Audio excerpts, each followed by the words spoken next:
પ્રકરણ 13 ચુંબક સાથે ગમ્મત ફન વિથ મેગ્નેટ્સ. પહેલી અને બૂજો એવી જગ્યાએ ગયા જ્યાં ખૂબ મોટા ઢગલાઓમાં નકામો કચરો એકઠો થયેલો. કંઈક અચરજસભર થઈ રહ્યું હતું. કચરાના ઢગલા તરફ એક ક્રેન ગતિ કરી રહ્યું હતું. ક્રેનનો લાંબો હાથો કચરાના ઢગલા પર એક બ્લોકને નીચે ઉતારતો હતો અને પછી તે ત્યાંથી તે ગતિ કરવાની શરૂ કરતો હતો. કલ્પના કરો કે શું થયું હશે? જેવું તે દૂર તરફ ગતિ કરતું હતું, લોખંડનો કચરો બ્લોક સાથે ચોંટી જતો હતો. તેમણે હમણાં જ ચુંબક વિશે ખૂબ જ રસપ્રદ પુસ્તક વાંચેલું અને તેઓ તરત જ સમજી ગયા કે ક્રેનના તે છેડે ચોક્કસપણે ચુંબક હોવું જોઈએ કે જે કચરાના ઢગલામાંથી લોખંડને વીણી લેતું હતું. તમે ચુંબકો જોયા હશે અને તેની સાથે રમવાની મજા પણ માણી હશે. શું તમે લોખંડની સપાટીવાળા કબાટ કે રેફ્રિજરેટર સાથે લગાવવામાં આવતા સ્ટીકર્સ જોયા છે? કેટલાક પિન હોલ્ડરમાં પિન હોલ્ડરની સાથે ચોંટેલી દેખાય છે. કેટલીક કંપાસ પેટીમાં કોઈ પણ પ્રકારની લોક થાય એવી રચના ન હોવા છતાં ઢાંકણ સખત રીતે બંધ થાય છે. આવા સ્ટીકર્સ પિન હોલ્ડર કે કંપાસ પેટીમાં અંદરની તરફ ચુંબક લગાડેલું હોય છે. ચુંબકો કઈ રીતે શોધાયા? એવું કહેવાય છે કે પ્રાચીન ગ્રીસમાં એક મેગ્નસ નામે ભરવાડ રહેતો હતો. તે તેના ઘેટાં બકરાને નિયમિત રીતે ચરાવવા માટે નજીકના પહાડ પર લઈ જતો હતો. તેના પ્રાણીઓનું ધ્યાન રાખવા તે એક લાકડી સાથે રાખતો હતો. લાકડીના એક છેડે લોખંડનો એક નાનકડો ટુકડો લગાડેલો હતો. એક દિવસ પહાડના કોઈક પથ્થર સાથેથી લાકડીને છૂટી પાડવા માટે તેને ખૂબ બળ લગાડવું પડ્યું, જેથી તેને આશ્ચર્ય થયું. એને જાણે એવું લાગ્યું કે લાકડી ખડક વડે આકર્ષાઈ હતી. ખડક એ કુદરતી ચુંબક હતો. એને તેણે ભરવાડની લાકડીની લોખંડની ટોચને આકર્ષી હતી. એવું કહેવાય છે કે આ રીતે કુદરતી ચુંબકની શોધ થઈ હતી. કદાચ ભરવાડના નામ પરથી આવા ખડકને મેગ્નેટાઇટ એવું નામ આપવામાં આવ્યું. મેગ્નેટાઇટમાં લોખંડ હોય છે. કેટલાક લોકો એવું માનતા હતા કે મેગ્નેટાઇટની શોધ સૌપ્રથમ મેગ્નેશિયા વિસ્તારમાંથી થઈ હતી, જે પદાર્થો લોખંડને આકર્ષવાનો ગુણધર્મ ધરાવતા હોય છે. તેને હવે ચુંબક એટલે કે મેગ્નેટ કહેવાય છે. આવી કંઈક વાર્તા હતી. કોઈ કિસ્સામાં લોકોએ હવે શોધી કાઢ્યું છે કે કેટલાક ખડકો લોખંડને આકર્ષવાનો ગુણધર્મ ધરાવતા હોય છે. તેમણે એ પણ શોધ્યું કે આ ખડકના નાના ટુકડાઓમાં કેટલાક ખાસ ગુણો હોય છે. આ કુદરતી રીતે બનતા પદાર્થને તેમણે ચુંબક નામ આપ્યું. પાછળથી લોકોએ લોખંડના ટુકડામાંથી ચુંબક બનાવવાની રીત પણ શોધી કાઢી. તેને કૃત્રિમ ચુંબક કહે છે. આજકાલ વિવિધ આકારોમાં કૃત્રિમ ચુંબક બનાવવામાં આવે છે. દાખલા તરીકે ગજિયો ચુંબક, નાળ ચુંબક, નળાકાર ચુંબક અથવા બોલ એન્ડેડ છેડા ગોળાકાર હોય તેવું ચુંબક. પ્રવૃત્તિ 1. એક પ્લાસ્ટિક કે કાગળનો કપ લો. આકૃતિ 13.5માં દર્શાવ્યા મુજબ તેને ક્લેમ્પની મદદથી સ્ટેન્ડ પર લગાડો. કપની અંદર ચુંબક મૂકી તેને કાગળથી એવી રીતે ઢાંકો જેથી ચુંબક દેખાય નહીં. લોખંડની બનેલી એક ક્લિપ સાથે દોરો જોડો. દોરાનો બીજો છેડો સ્ટેન્ડના પાયા સાથે બાંધો. ધ્યાન રાખો કે આ યુક્તિમાં દોરાની લંબાઈ યોગ્ય રીતે ટૂંકી રાખવાની છે. ક્લિપને કપના તળિયાની નજીક લાવો. પતંગની જેમ આ ક્લિપ કોઈ પણ આધાર વગર હવામાં અદ્ધર રહે છે. પ્રવૃત્તિ 2. ચાલો મેગ્નેટ્સના પગલે ચાલીએ. આ વખતે આપણે ફક્ત લોખંડ અને ચુંબકના સ્થાન બદલીશું. આપણી ભરવાડવાળી લાકડીના છેડે આપણે ચુંબક રાખીશું. હોકી સ્ટિકના છેડે અથવા ચાલવાની લાકડીના છેડે, ક્રિકેટના સ્ટમ્પના છેડે, ગુંદર વડે અથવા ટેપ વડે આપણે નાનું ચુંબક લગાડી શકીએ. ચાલો હવે શાળાના મેદાનમાં મેગ્નેસ વોક એટલે કે લટાર મારવા માટે જઈએ. આપણી મેગ્નેસ લાકડી શાળાના મેદાનમાંથી શું ઉપાડશે? વર્ગખંડની વસ્તુઓ વિશે શું કહેશો? તમારી આસપાસમાંથી રોજબરોજના ઉપયોગની વસ્તુઓ એકઠી કરો. તેમને મેગ્નેસ લાકડી વડે ચકાસો. તમે એક ચુંબક લઈને પણ આ વસ્તુઓને તેના વડે અડીને કઈ વસ્તુ ચુંબક સાથે ચોંટે છે તેનું અવલોકન કરી શકો છો. કોષ્ટક 13.1 ચુંબક તરફ આકર્ષાતા પદાર્થો શોધવા. તમારી નોંધપોથીમાંથી કોષ્ટક 13.1 મુજબ કોષ્ટક તૈયાર કરી તમારા અવલોકનો નોંધો. હવે આ વસ્તુઓ જે પદાર્થોમાંથી બની હોય તેની યાદી બનાવો. ચુંબક તરફ આકર્ષાતી હોય તેવી વસ્તુઓમાં શું કોઈ પદાર્થ સામાન્ય છે?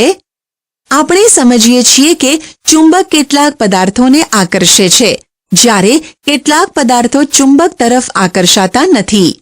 જે પદાર્થો ચુંબક તરફ આકર્ષાય છે તે ચુંબકીય પદાર્થો છે. ઉદાહરણ તરીકે લોખંડ, નિકલ, કોબાલ્ટ. જે પદાર્થો ચુંબક તરફ આકર્ષાતા નથી તે બિનચુંબકીય પદાર્થ છે. કોષ્ટક 13.1 માંથી કયા પદાર્થો તમને બિનચુંબકીય જોવા મળ્યા?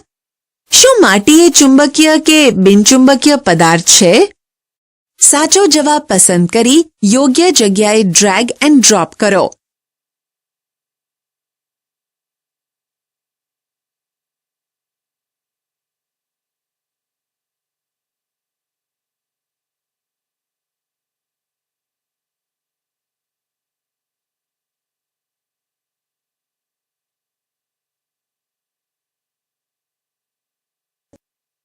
પ્રવૃત્તિ 3 કોઈ ચુંબકને રેતી કે રજાઓમાં ફરવા જાઈએ છીએ. આ પ્રવૃત્તિ તમારા ઘરની આજુબાજુ, શાળાએ કે રજાઓમાં ફરવા જાઓ ત્યાં કરી જુઓ. શું લોખંડની રજ ચોંટી હોય તેવું ચુંબક આકૃતિ 13.6 માં દર્શાવ્યા મુજબના કોઈ ચુંબક જેવું દેખાય છે? તમે શું જાણ્યું તેનું કોષ્ટક બનાવો. પ્રવૃત્તિ 4 કાગળ પર થોડી લોખંડની રજકણ ફેલાવો. હવે તેના પર ગજિયો ચુંબક મૂકો. તમે શું નોંધ્યું? શું લોખંડની રજકણ ચુંબક પર બધે જ ચોંટી જાય છે? શું તમે એ જોયું કે ચુંબકના કેટલાક ભાગ કરતાં બીજા ભાગ પર વધારે રજકણો ચોંટે છે? ચુંબક સાથે ચોંટેલી લોખંડની રજકણ હટાવી પ્રવૃત્તિ ફરીવાર કરો. શું જે રીતે લોખંડની રજકણ ચુંબક તરફ આકર્ષાય છે તે તરહમાં કોઈ ફેરફાર તમે નોંધ્યો? આ પ્રવૃત્તિ તમે લોખંડની રજકણને બદલે પેન કે લોખંડની ખીલ્લીઓ લઈને વિવિધ આકારના ચુંબક સાથે કરી શકો છો. જે રીતે લોખંડની રજકણ ચુંબક સાથે ચોંટે છે તે દર્શાવતી આકૃતિ દોરો. શું તમારી આકૃતિ જે 13.6 સી માં દર્શાવેલી આકૃતિ છે તેની સાથે સમાનતા ધરાવે છે? આપણે જાણ્યું કે ચુંબકના બે છેડાની નજીકના વિસ્તારમાં લોખંડની રજકણ વધુ આકર્ષાય છે. આ છેડાઓ નજીક ચુંબકના ધ્રુવો હોય છે તેવું કહેવામાં આવે છે. વિવિધ આકારના ચુંબકને વર્ગમાં લાવી જુઓ. લોખંડની રજકણનો ઉપયોગ કરીને આ ચુંબકોના ધ્રુવના સ્થાન જાણવાની કોશિશ કરો. આકૃતિ 13.4 માં દર્શાવેલા છે તે પ્રકારના ચુંબકના ધ્રુવના સ્થાન તમે નક્કી કરી શકશો. પ્રાચીન કાળથી લોકો ચુંબક વિશે જાણતા હતા. ચુંબકના ઘણા ગુણધર્મો વિશે પણ તેઓ જાણતા હતા. ચુંબકના ઉપયોગો વિશે તમે ઘણી રસપ્રદ વાર્તાઓ સાંભળી હશે. આવી જ એક વાર્તા ચીનના બાદશાહ હુઆંગ ટાઈની છે. એવું કહેવાય છે કે તેના રથ ઉપર એક એવી સ્ત્રીનું પૂતળું હતું કે જે કોઈ પણ દિશામાં ફરી શકતું હતું. તેનો એક હાથ એવી રીતે લંબાયેલો હતો કે જાણે તે કોઈ દિશા બતાવી રહી હોય. પૂતળાનો એક ખાસ ગુણધર્મ હતો. તેવી સ્થિતિમાં ઊભું રહેતું હતું કે તેનો લંબાયેલો હાથ હંમેશા દક્ષિણ દિશા તરફ તાકેલો રહે. પૂતળાના લંબાયેલા હાથ તરફ જોઈને બાદશાહ પોતાના રથ ઉપર નવા સ્થળોએ જાય ત્યારે દિશાઓ નક્કી કરી શકતો હતો. ચાલો આપણા માટે પણ આવું એક દિશા સૂચક બનાવીએ. પ્રવૃત્તિ 5 એક ગજિયો ચુંબક લો. ઓળખાય તે માટે તેના કોઈ એક છેડે નિશાની કરો. હવે લાકડાના સ્ટેન્ડ પરથી તેને મુક્ત રીતે લટકાવી શકાય તે રીતે ચુંબકની મધ્યમાં દોરી બાંધો. આકૃતિ 13.9. ધ્યાન રાખો કે ચુંબક મુક્ત રીતે ફરી શકે છે. જ્યારે ચુંબક સ્થિર થાય ત્યારે તેના બે છેડાની સ્થિતિ નોંધતા બે નિશાન જમીન પર કરો. બંને નિશાનને જોડતી રેખા દોરો. ચુંબક સ્થિર હોય ત્યારે તેની દિશા આ રેખા દર્શાવે છે. હવે કોઈ પણ એક દિશામાં હળવેથી ચુંબકને ધક્કો મારો અને તેને સ્થિર થવા દો. ફરીથી તેની સ્થિર સ્થિતિ વખતે બંને છેડાનું સ્થાન અંકિત કરો.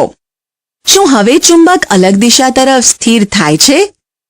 ચુંબકને બીજી દિશામાં ફેરવી અને તે કઈ દિશામાં સ્થિર થાય છે તે અંતિમ સ્થિતિ નોંધો. શું તમે એ નોંધ્યું કે ચુંબક હંમેશા એક જ દિશામાં સ્થિર થાય છે? તો હવે તમને બાદશાહના રથ પરના પૂતળાનું રહસ્ય સમજાયું? હવે ચુંબકને બદલે લોખંડની પટ્ટી, પ્લાસ્ટિક કે લાકડાની ફૂટપટ્ટી લઈને આ પ્રવૃત્તિનું પુનરાવર્તન કરો. આ પ્રવૃત્તિ માટે હલકી વસ્તુઓનો ઉપયોગ ન કરો અથવા જ્યાં પવન આવતો હોય ત્યાં આ પ્રવૃત્તિ કરવાનું ટાળો. શું બીજી વસ્તુઓ પણ હંમેશા સમાન દિશામાં જ સ્થિર થાય છે? આપણે જોયું કે મુક્ત રીતે લટકાવેલ ગજિયો ચુંબક હંમેશા ચોક્કસ દિશામાં જ સ્થિર થાય છે, જે ઉત્તર દક્ષિણ દિશા છે. તમે જ્યાં આ પ્રયોગ કરતા હો તે સ્થળે સૂર્યના ઉગવાની દિશા જાણીને અટકળે પૂર્વ દિશા નક્કી કરો. જો તમે પૂર્વ તરફ મોં કરીને ઊભા હો તો તમારી ડાબી તરફ ઉત્તર દિશા હોય છે. સૂર્યના ઉપયોગથી શોધવામાં આવતી દિશાઓ ચોક્કસપણે સ્પષ્ટ નથી હોતી, પણ તે ઉત્તરથી દક્ષિણ દિશા નક્કી કરવામાં મદદરૂપ થશે.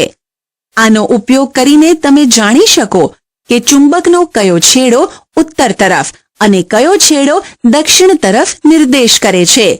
ચુંબકનો જે છેડો ઉત્તર તરફ નિર્દેશ કરે છે તેને ઉત્તર શોધતો છેડો અથવા ચુંબકનો ઉત્તર ધ્રુવ કહે છે. બીજો છેડો જે દક્ષિણ તરફ નિર્દેશ કરે છે તેને દક્ષિણ શોધતો છેડો અથવા ચુંબકનો દક્ષિણ ધ્રુવ કહે છે. ચુંબકનો આકાર કોઈ પણ હોય, પરંતુ તેને બે ધ્રુવ હોય જ છે. સામાન્ય રીતે ઉત્તર ધ્રુવ N અને દક્ષિણ ધ્રુવ S એ ચુંબક પર દર્શાવેલા જ હોય છે.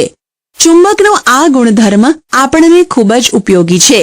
મુસાફરો સદીઓથી ચુંબકોના આ ગુણધર્મનો ઉપયોગ કરતા આવ્યા છે. એવું કહેવાય છે કે જૂના જમાનામાં મુસાફરો કુદરતી ચુંબકને દોરીથી લટકાવીને દિશાઓ જાણી લેતા હતા, જેને તે હંમેશા પોતાની સાથે રાખતા હતા. પછીથી ચુંબકના આ ગુણધર્મને આધારે એક સાધન વિકસાવવામાં આવ્યું. તેને હોકાયંત્ર કહે છે. સામાન્ય રીતે હોકાયંત્ર એ નાનું કાચથી ઢંકાયેલું બોક્સ છે. બોક્સની અંદર એક ચુંબકીય સોયને ધરી પર રાખેલી હોય છે, જે મુક્ત રીતે ફરી શકે છે. હોકાયંત્રમાં એક ચંદો એટલે કે ડાયલ હોય છે, જેના પર દિશાઓ અંકિત કરેલી હોય છે. આપણે જે સ્થળે દિશા શોધવી હોય ત્યાં હોકાયંત્ર રાખવામાં આવે છે. એની સોય જ્યારે સ્થિર થાય ત્યારે ઉત્તર દક્ષિણ દિશા દર્શાવે છે.